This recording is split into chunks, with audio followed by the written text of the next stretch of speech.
I'm a 34-year-old man. And 2 years ago, my wife Sarah was declared dead. She had gone on a solo hiking trip, something she used to do to clear her head. I wasn't thrilled about her going alone, but we'd had a few arguments leading up to it, and I figured maybe she just needed space. When she didn't return after the weekend, I contacted the local authorities.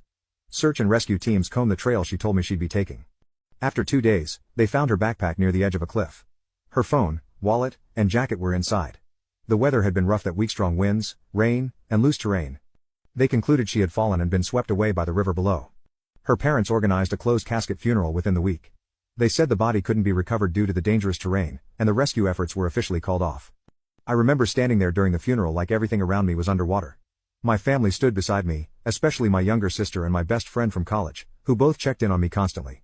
For the first month, I barely left the house. I took a year off work and ended up selling our home because I couldn't stand walking into the kitchen and seeing her coffee mug still sitting in the sink. I moved into a smaller apartment and gave away most of Sarah's belongings, some to charity, some to her parents. I kept only a few things. A couple of her handmade necklaces, a recipe book she wrote in, and the dog collar from our golden retriever Max, who had passed a year before she vanished. That collar sat on my bookshelf like a memorial to the life I used to have. Time passed, life went on, or at least it tried to. I started working again.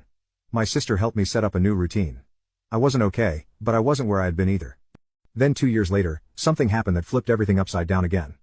I was looking for a small gift for a coworker on Facebook Marketplace, something handmade, and I came across a profile selling jewelry. At first, it was the style of the necklaces that caught my attention. They looked just like the ones Sarah used to make. But then I saw the profile photo. The woman looked exactly like Sarah. Her hair was dyed dark red, cut shorter, but her eyes, nose, and smile were unmistakable. The username was different, a new name entirely. But the background of the photo stopped me cold. Behind her on the shelf was a ceramic mug from a pottery class we took years ago, and next to that, Max's collar, the exact one, same tag, same scratch near the buckle.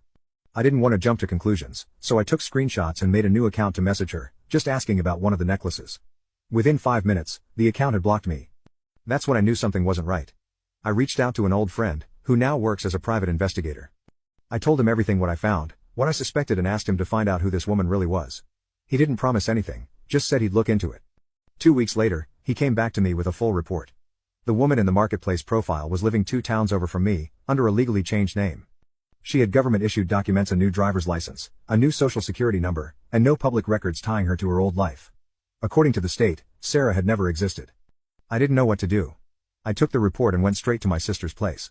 She greeted me casually until I handed her the manila folder with the photos, the address, and the name change confirmation. She stared at it for maybe 3 seconds before her face drained of all color. She didn't even deny it. The first thing out of her mouth was, "How did you find out?" She didn't offer any excuses, just kept saying